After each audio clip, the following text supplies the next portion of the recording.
weather. We miss you. We hope you have a good time. Oh, and I hope I this need works 2 well for you. Bibles and 2 pencils. Bye. No, I need that Oh, yeah. for the broadcast.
Katie?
Because I was going to say,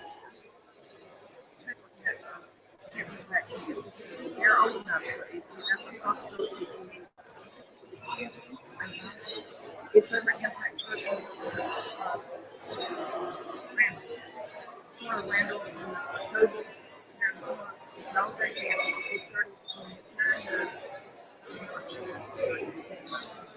I'm working this week. This is my last week. I've had to be there at 2 more.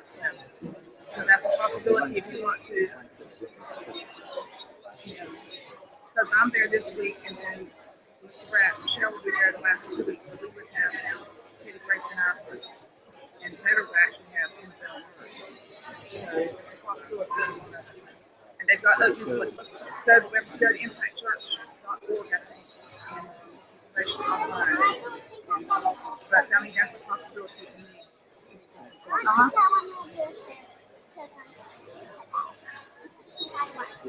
Well, but listen, if you do that, listen, don't touch the computer.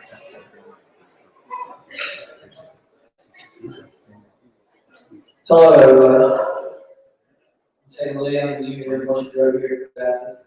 I want to say I'm very glad to be here this morning. God is good. If you all stand as you usher in the presence of the Lord, please join us in song. 1, 2, 1, 2, 3, 4.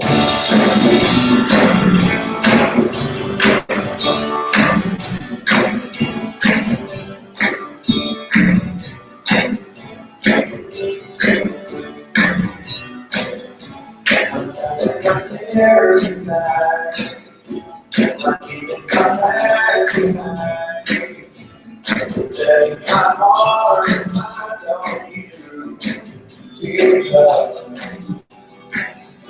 I'm giving my hand to yours, believing this love my heart, knowing that all you have for me is true. Today's the day I made. I will rejoice and be glad.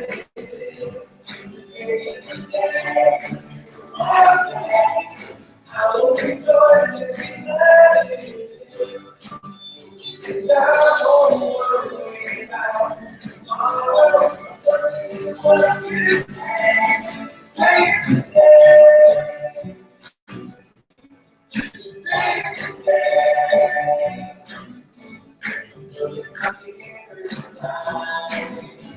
I'm giving my house behind. I'm giving my all to Jesus. I'm giving my hand to yours. Looking at the sun much more. Knowing that all you have is for me is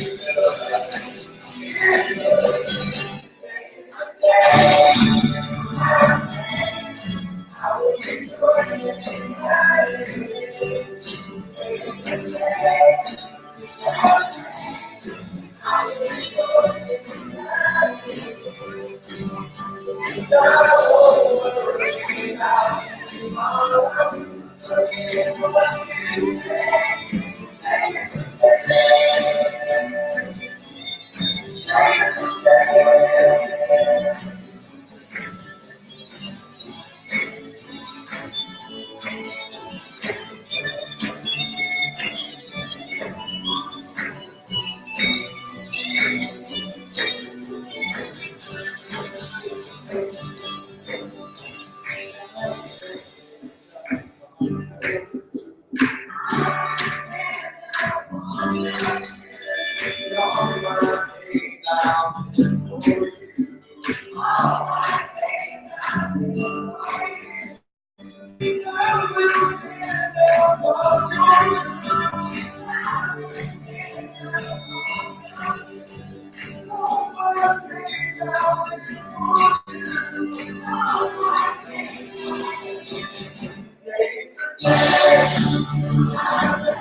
Reveal yourself as I wait.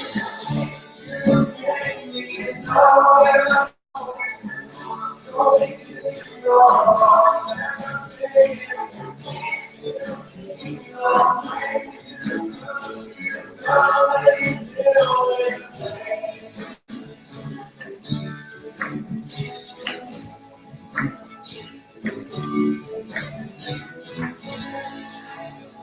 I'm here to be with you. Love and need. I'm here by you. Reveal yourself and I'll wait.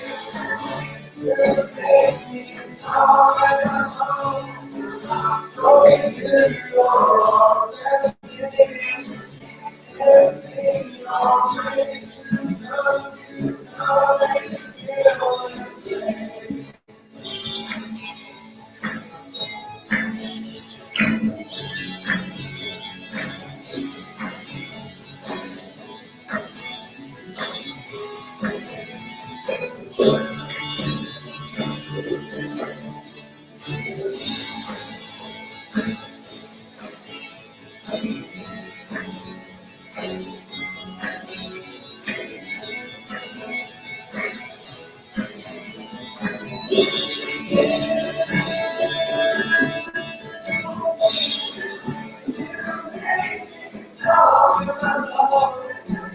Going to your arms. Everything already know you know that you feel. And all this you make me know that I'm going to your arms. Everything already know you know that you feel.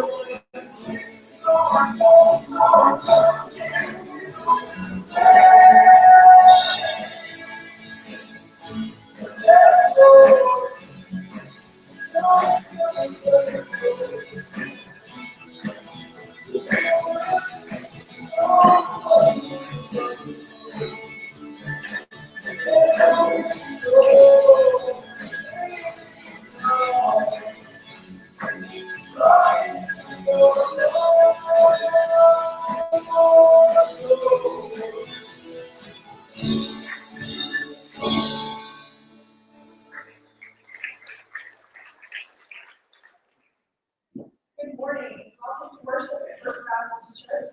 It is good to see you here on this beautiful, warm, sunny summer day. And we are excited that you have come this morning to meet with others as we come to worship and together. We have started a new series last week. We are looking at Psalm 47. And look at the graphic up here behind me. Do you know what it's like to be that fearless? I hardly believe it. Today we are going to talk about what it means to delight ourselves in the Lord so that He can give us the desires of our heart. And this morning we are here to worship together.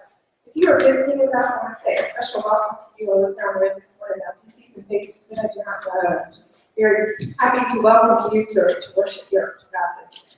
Inside your order of worship, there's a tear-off slip, and we would love for you to fill that out and put the offering plate so that we can contact you and just give you a little bit more information about who we are.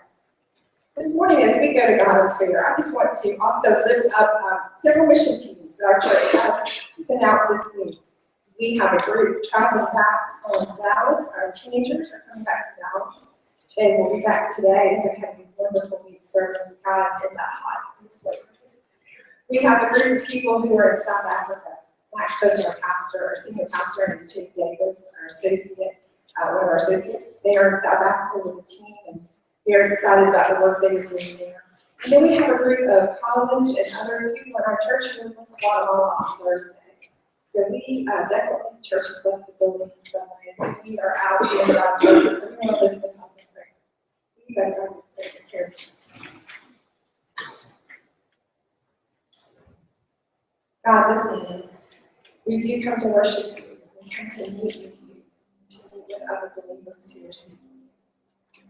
God, help us to push away the things that clutter our minds, things that we tend to have the tendency to want to think about when we come into this place. Help us to just focus on you. God, our world screams for us to find our happiness and our delight in things of this world, in our possessions, in our jobs, in what people think of us, in money. God, your word tells us that our true happiness can be found only when we delight ourselves in you. So, Lord, this morning we come to learn that, to hear that word from you. God, we give you this time. We pray for our missionaries all over our world who are serving you. Lord, be with us. Meet with us here this morning. In your name we pray. Amen. As we continue to worship, I'm going to invite you to stand. If you're a child, I would love to meet you here in front with me as for children's sermon, and I would invite you to bring your offerings and tithes as an act of worship this time.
God. Sing with me how great is our God. Oh, sing how great, how great is our God.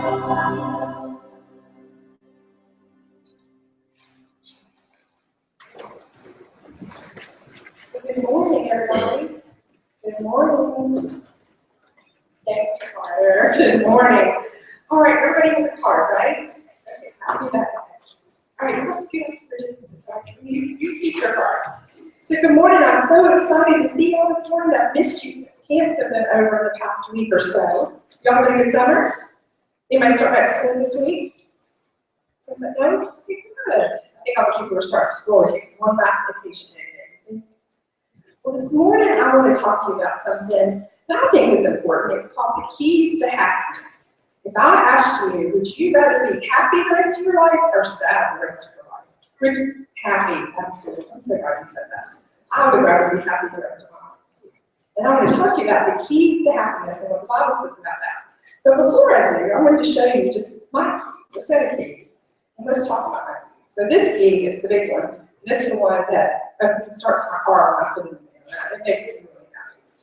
And this key with the red one on it, because I think I'll forget which one it is the one in my house. That's the one that opens my heart. Which I love that. And this key is the key to this building, the church, so I can come to work during the week, which is a great thing. And then this key is the key to, everybody know? It's a big one. It is a big key. It's the key to the activity. And somewhere on here, I have a key for the race car games in the code. How cool is that? So these keys are important to me, and if I lose them, I'm in big trouble. It's hard for me to function much if I lose my keys. So I'm going to just put them right here and hold on to them. The keys are important, right? But these keys don't really make me happy. Now, they would make me sad if I lost them. They don't make me happy inside my heart. But the Bible does talk about some keys that will make us happy in the heart. That's right. And that's why I give you that little card. I'm going to talk to you about the verse in Psalm 27. And I'm going to read to you a little bit of Psalm 27.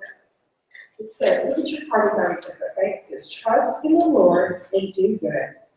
Dwell in the land and enjoy safe pasture. Delight yourself in the Lord, and He will give you the desires of your heart. Commit your way to the Lord and trust in Him, and He will do this. He will make your righteousness shine like the dawn. Be still before the Lord and wait patiently for Him. So I don't know if you were listening, but there were 4 keys in here to a happy life. I want to tell you what they are. If you look on the card, you'll see the words. The first one, I know what the first one is? Trust. Boys and girls, if we trust in the Lord and we put our trust in God, He will make our hearts happy. So we have to trust in God. Remember we learned that Jonah, this summer we learned that Jonah didn't trust in Him. He didn't have much trust in what God was telling him to do. But God wants us to have trust in Him. The second one is this one. It says, delight in the Lord. Now, I don't know about you, but I had to really think about that. What does that mean to delight in the Lord? And I think what it means is that, it's easy sometimes to find our happiness in a new Xbox game, or maybe a new Lego set, or maybe in our soccer team, or in our friends. But really, our happiness needs to be found in God. And when our happiness is found in God, He will give us the desires inside our heart. That's the second key. So our third key is to commit. Commit to the Lord. Commit to do the work of the Lord. We all have to commit to something. You have to commit to go to school, right? And if you're at school and your teacher says, okay, here are my rules, and here are my guidelines, and these are the way my classroom works, you have to make a commitment to do that. To follow those guidelines, right? Or you have consequences. Boys and girls, God wants us to commit to His ways and to follow His guidelines and His rules for us. And the last one, look at this key. I love this one. Sort of an odd key. It says to be still. You guys are doing a great job about being still this morning, but it's hard to be still, isn't it? I don't know about you, but I find myself going all the time. But God says to be still before the Lord and to wait patiently for Him. How can we be still before God? What do you think, Carter? You think we can pray? be quiet to pray before God. If we could just be quiet and just clear our mind and think and listen and hear what God is saying to us, that's when we can be still. So these are our 4 keys to happiness. They're not keys like this, but they're the keys that God gives us in the Bible. Trust, delight, commit, and be still. So I gave you guys a card. I want you to take it this week and put it somewhere where you can see it and put it each day. Okay? Let's pray together. God, we just love you, and we thank you so much for your word and how your word never changes. God, we thank you that our true happiness does come from you. Lord, help us to look past the things of this world and to delight ourselves in you. God, we thank you that you want to give us the desires of our heart. And I pray for each of these boys and girls and all of our friends who are not here this morning. Would you please keep them safe this summer and bring them back to worship you? In your name we pray.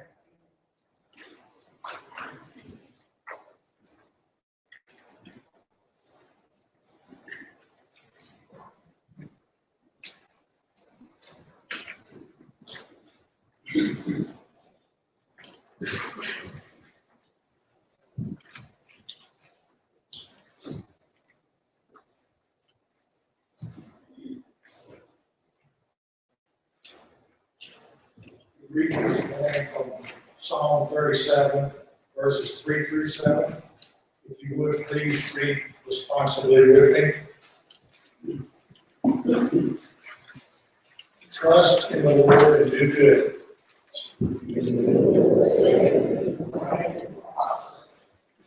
Take delight in the Lord. Commit everything you do to the Lord.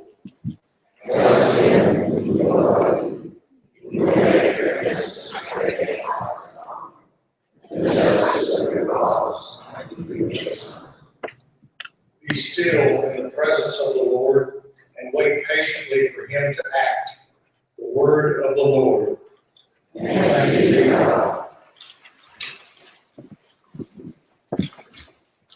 We focus on this Psalm 37. Notice we begin reading with verse 3. We read 3, 4, and 5. The first couple of verses of Psalm 37 are a lot different, though, than the verses we've been focusing on. First couple of verses read this way. Do not fret because of evil men, or be envious of those who do wrong. For like the grass, they will soon wither. Like green plants, they will soon die away. Psalm 37 seems to have been written at a time when godlessness was prosperous and piety was poor. That being said, some people would wonder if it was written last week. And it could very well have been. It is a reminder that before things change, before things remain the same. While there's not a precise date of its composition, the good news is that it really doesn't matter when in Psalm 37 and 10. What matters most is the fact that it's part of God's word. It is God's word. And therefore it means that it is eternal and it offers confident, comforting assurance that God has not been elbowed out of the way, but that God is still on the throne. God is still omnipresent, and God is still faithful. I was pondering the idea of being fearless this week, and I remember a story that I once heard. It was years ago, so I may not get it exactly right, but I thought I would write it down. Because I don't want to deviate from the way that John Hewitt told this story. Hewitt says there was a certain czar, a pre-revolutionary Russia, that decided he wanted to absorb a small Jewish village that was closest to his palace. But rather than overrunning these humble people, he sent a message to them and asked that they pack up, give up their land, and move out. And upon receiving the message, the rabbi of the village was distressed and decided that he would go to the czar and beg on behalf of his people, could they please stay there in your little village. The czar granted the request, and thinking he would have a little sport with this rabbi, the czar offered him a deal. Why don't we debate this issue, the czar said. What we'll do is I'll bring in the high priest of the Russian Orthodox Church, and you can bring a representative of your choosing from the village, and whoever wins the debate will decide the fate of the village. And so Rabbi said, well, sorry, there's a problem. You see, everybody in our village speaks only Hebrew. And the great high priest speaks only Russian. They won't be able to understand one another. How possibly could they debate? The Tsar decided something could be worked out, and so he invited in the high priest, explained the situation to the high priest, and the high priest said, oh, that's no problem. No problem whatsoever. We will debate without words. We will pantomime. Everybody knows the best sermons are those that are lived rather than those that are spoken. You bring in the representative, I will meet with him, and the debate will take place. The four rabbis left the presence of the house with his head in his hands, wandering back to his little village, thinking everything is lost. He prayed all the way back to the village, and when he got back there, in a last-ditch effort, he decided that he could call a community meeting and explain the situation and see if there was anyone in the village that might go out against this Russian priestly Goliath and debate this ideological issue in an effort to save the village.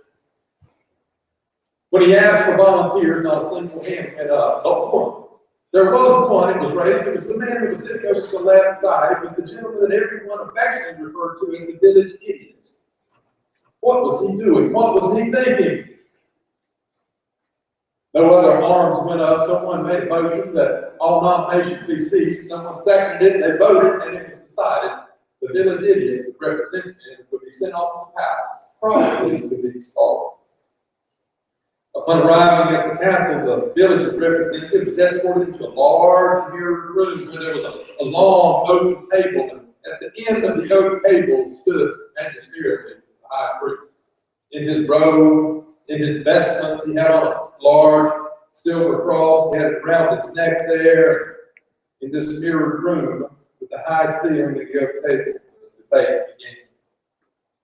The high priest stood first, and standing magisterially, the priest reached his arms high into the air, traced a large circle with his hands, and then he reclined in his chair with a smile on his face. The village idiot popped up, stared at him for a minute, scratched his head, and there was a puzzled look on his face and pointed straight down. He sat there. The high priest paid. And then he raised from his chair, and he stood and he held 3 fingers into the air. And quickly the simpleton jumps up, and he raised 1 finger into the air. He sat down, and the priest began to lose his balance. All the blood began to wash from his face. Then he slowly made his way over to a side table where there stood a silver platter with a loaf of freshly baked bread, a large urn there to the side. He broke the bread, he picked up the urn, he poured red wine into a special silver chalice. He took the bread and dipped it into the wine, put it into his mouth, and he slowly made his way back to his seat, and he sat down as though he had won this debate. And the poor simpleton stood and stared at him, not sure exactly what to do. Now he became nervous. He reached into his backpack and took out an apple. He took a bite, he threw it down, and he flopped down into his chair. The high priest threw his arms up in the air, ran out of the room, ran to the Tsar, and said, "Never in all my life have I encountered such theological sophistication. I don't know where they found this man, but he knows all the verities of the Christian faith. He wins the debate, and the people must be allowed to stand." Perplexed, the emperor asked, "Well, what on earth happened?" "Well," said the high priest, "I began with the doctrine of the transcendence of God. I said, God is everywhere." To which he replied, "God is right here," reminding me of the immanence of the Almighty. Next, I went to the more difficult doctrine of the Trinity. I held up 3 fingers to point out that God is triune, but this Jew held up 1 finger to point out that we worship one God. Then I went for my final argument. I stepped over to a side table, picking up the symbols of redemption, the bread and the wine, expressing the offering of the Lord for us. He counted with the central symbol of original sin, reminding me of the very cause for redemption which humanity's failed in regard. I've never been in the presence of such theological view. Meanwhile, back at the village, word was spreading that the people would get to stay. So there was a great celebration going on, so having a Forrest Gump, Gomer Pyle type person. And when asked how he did it, how did this man with restricted aptitude save the village? The man said, well, what hard on? This guy in his house coat met me in a beer groove. He stood up there and he said, the whole village has got to go. I told him, one of us doesn't believe you, buddy. We're staying right here. Then he said, you've got 3 days to move out of town. And I said, nobody's leaving, Buster, not one of us. Finally, he reached for some wine and some bread like he was staying for a while, and I told him I brought my lunch too to stay as long as he did. He got frustrated and ran away. I don't know. There are times when the simplest of lessons can be made more complicated than they need to be. Especially when we don't want to swallow the medicine that will provide true healing for the restlessness in our souls. It's kind of like eating a shot that you're afraid to eat. When Jesus was asked what is the greatest commandment, he replied with the age-old statement of God, recorded in the book of Deuteronomy. The Hebrew people call it the Shema. God called it the greatest commandment, is to love God with all your heart, with all your soul, with all your mind, with all your strength. Maybe a more palatable paraphrase of this directive was reported and recounted in verse 4 of Psalm 37 that Don Fowler had a few minutes ago. Delight yourself in the Lord, and He will give you the desire of your heart. In this day and culture, the call to delight yourself in the Lord seems almost scandalous. It is in stark conflict with what the world tells us to do. The message we hear, Jesus screaming out, I would say screaming out in our ears is, it's all about me. It is, it's all about me. Our human ambition convinces us that we own this place, rather than the truth of the matter being the fact that God owns everything. And actually, folks, we are just renters. And sometimes, not very good renters at that. Oftentimes, not very good ones. God reminds us, as we read into God's Word, that humanity was addicted once by God. It is by the amazing grace of our heavenly landlord that Jesus said, in my Father's house are many. And one of them has your name on it. If you delight yourself, you got it. So how do we do that? How do we delight ourselves in the Lord? To delight ourselves in the Lord is to truly find peace and fulfillment in our relationship with Jesus. To find pleasure and worth in Christ. And in doing so, we discover that our desires begin to parallel God's desires. And when that takes place, we don't know unfulfilled. There are a lot of people that delight in wealth. There are people that delight in status. They delight in material possessions. They delight in other temporary things in the world, but they're never satisfied. They've been duped into believing things will fill their cup, but they always desire more. It's like the farmer who said, I don't want all the land in the world. I just want what's next to mine. The lesson that King Solomon learned in his pursuit of earthly treasure is that everything under the sun is meaningless. On the other hand, the Apostle Paul penned to Timothy, the young protege, godliness with contempt, great gain. And Jesus' disciple John, the one who said Jesus loved him most, he wrote, if anyone loves the world, love of God is not in it. For everything in the world, the lust of the flesh, the lust of the eye, and the pride of life, comes not from God, but from the world. The world and its desires pass away, but whoever does the will of God lives forever. If we truly place priority on the Lord, Our heart's greatest desire will not be something we are afraid to lose, but eternal treasures in Jesus Christ. My wife and I have been having a little work done at our house recently. We've had some painting taking place, and these folks that are doing the painting are from Honduras. The gentleman that's the leader of the gang, young fella, Manuel, from Honduras. You know, the quiet person that I am, keep to myself, I've not had an opportunity to talk with Manuel. So I sat down and I visited with him. So, Manuel, where are you from? Honduras. Manuel, how long have you been here? He said, it's Hurricane Mitch. Some of you that have been members of our congregation for some time may remember that after Hurricane Mitch dropped 25 inches of rain some weeks on Honduras, most of Honduras washed away. We sent mission teams from our church down to help build some houses. Some of you all were on that trip and you saw what some of Honduras looked like. Manuel told me, he said, I came here, I was 17 years old when Hurricane Mitch hit. He said, everything went away. Everything went away. What do you mean everything? He said, everything. My house, gone. My family, gone. The land, gone. Stuff, gone. Everything's gone. One weekend, everything's gone. So Manuel said, Manuel, gone. Manuel said, I come to America. America, I think, find you beginning. Manuel, how did you get to heaven? I don't know. Come to Arizona for a while. I painted Arizona. I decided I like Arizona. I come to Terry. I said, Terry. I like Terry. I come to Wilmington. I like Wilmington. I said, better? What better? More better. And I said, in Wilmington. I met my wife.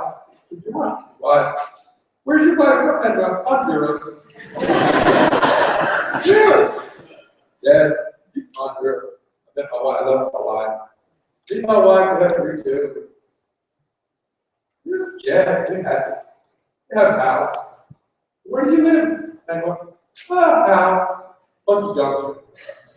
We live in a little mobile home. Bunch of junction. Manuel, his wife, has 3 children.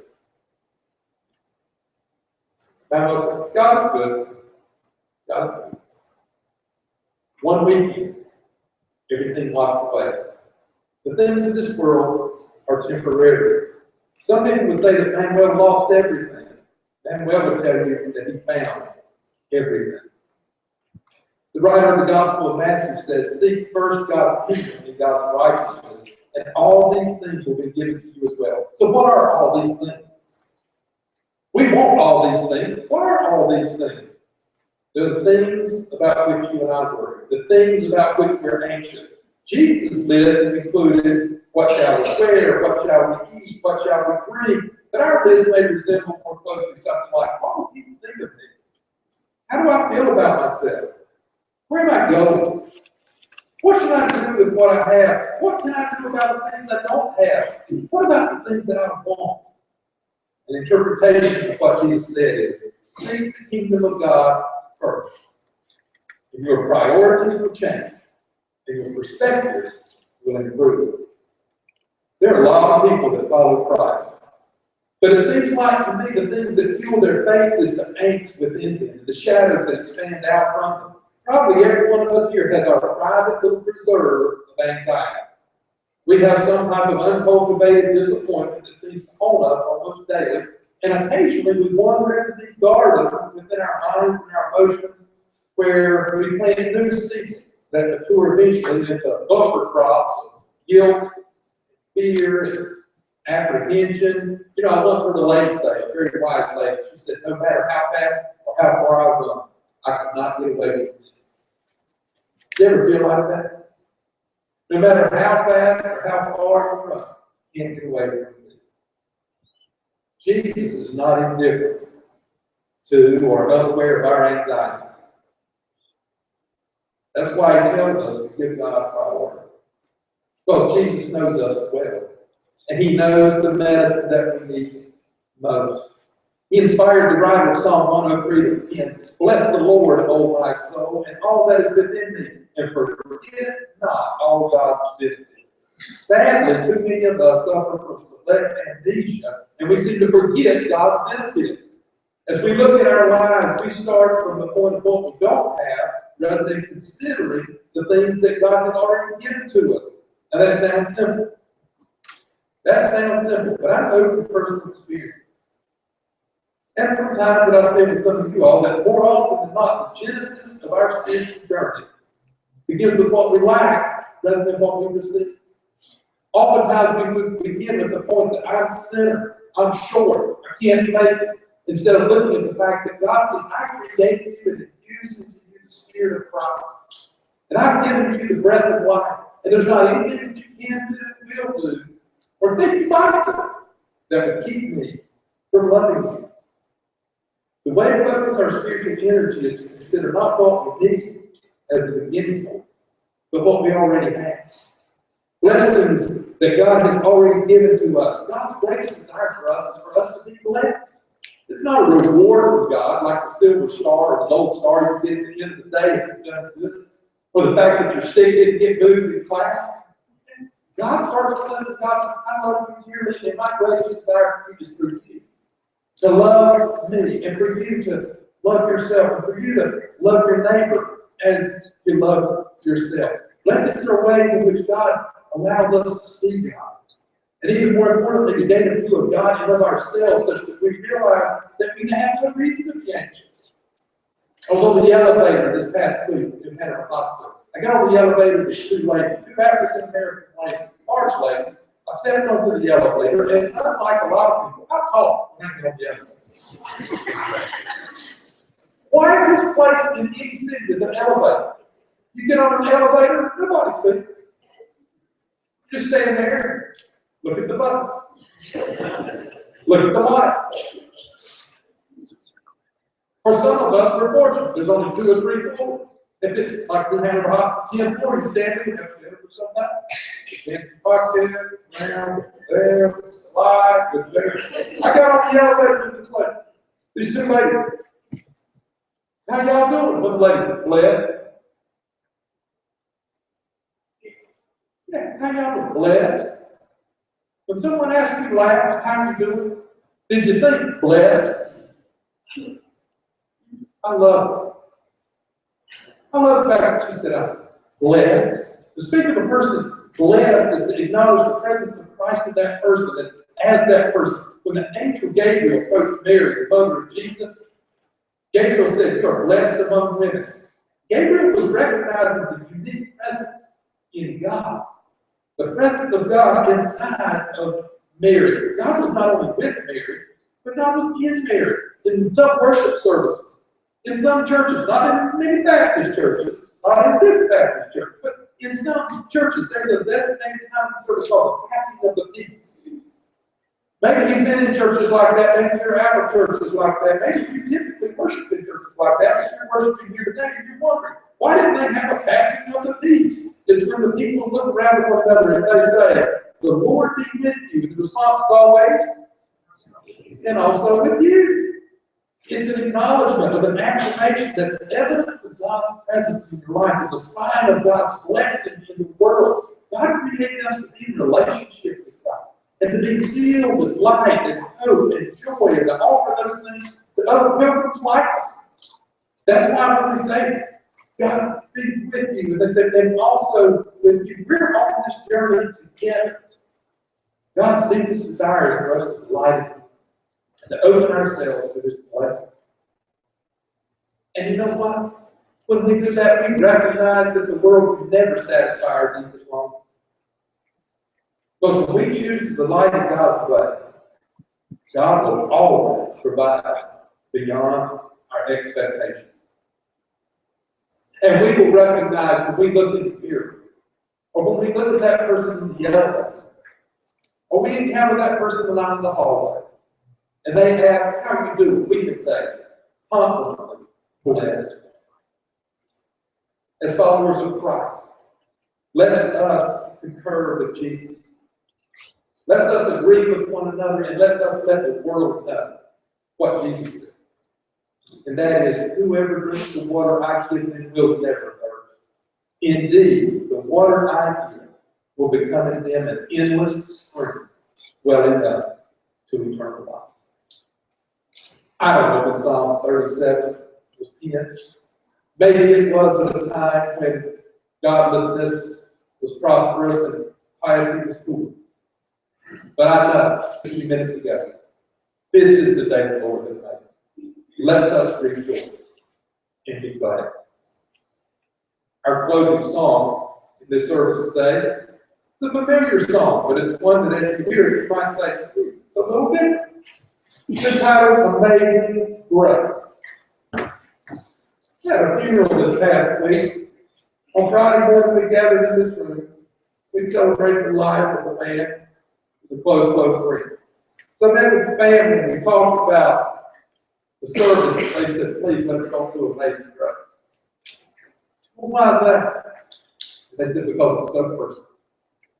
And it would well up within us so many emotions that it would be difficult for us to control it. God's amazing grace, spilled out upon us. I hope it wells up within each of us so many emotions that it's hard to control and constrain ourselves, such that those who we encounter will recognize that we have been in the presence of the Holy. Have you felt that way lately? Has God been speaking to you in your heart lately? Have you been reminded lately of the amazing grace of God that comes down and spills out upon us? And if so, have you thought about stepping forward and saying, God, I want to delight in you. I want to begin in you. I want to recognize that you have given me incredible life, incredible blessing, and I want to walk with you, and I want to walk with you. If so, Jeannie Troutman and I are going to be at the front. We all stand together and sing together about that amazing grace. We're going to receive you. If you want us to pray with you, if you want to come forward and join this family of faith, or maybe if you want to come and recommit your life, following after Christ. Or you may want to just come to the front line and speak to Jeannie or I, but you want to kneel and pray and speak to God. Know that God's ears are open to you. Stand there. Stand.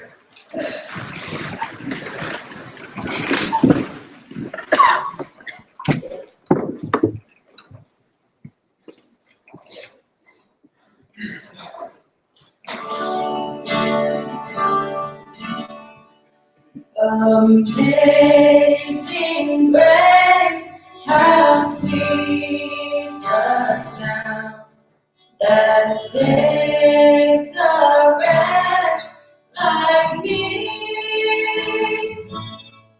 I once was lost, but now am found. Was blind, but now I see. 'Twas grace that taught my heart to fear, and grace my fears relieved. How precious did that grace appear, the hour I first believed.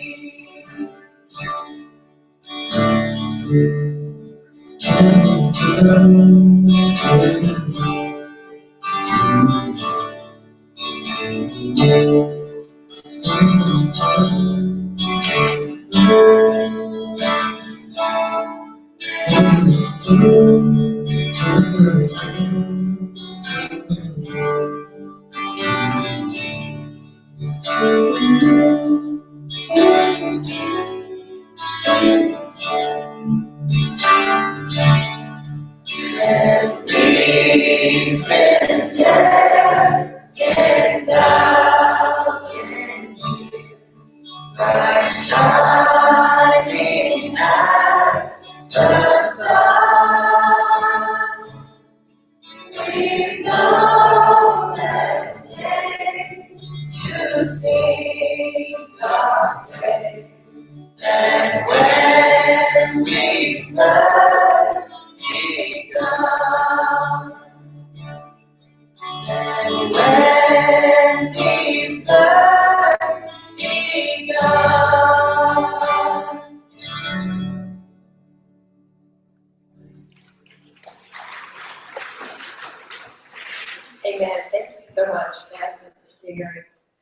Amazing grace, how great it is to be reminded of God's grace this morning.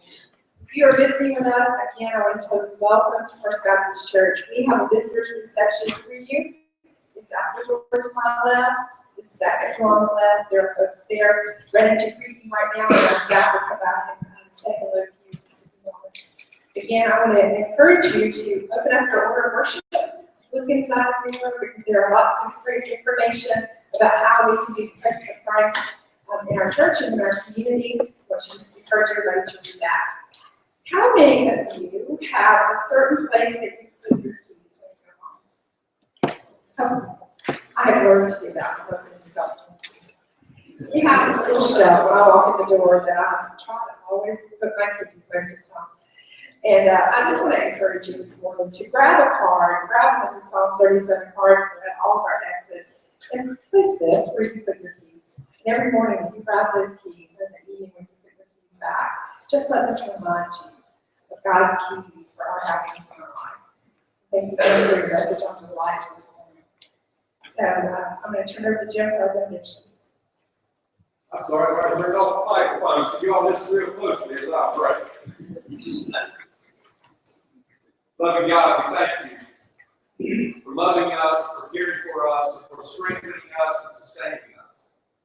We thank you for your word that never grows old, but is always timely.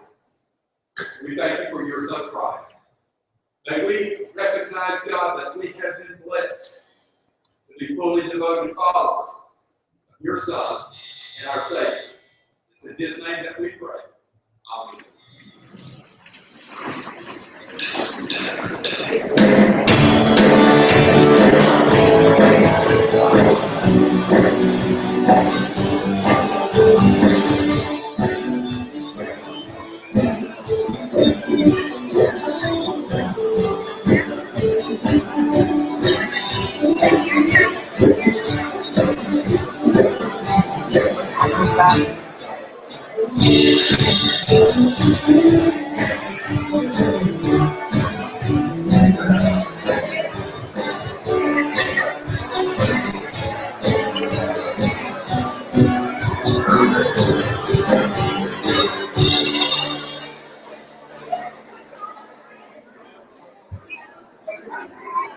What is it?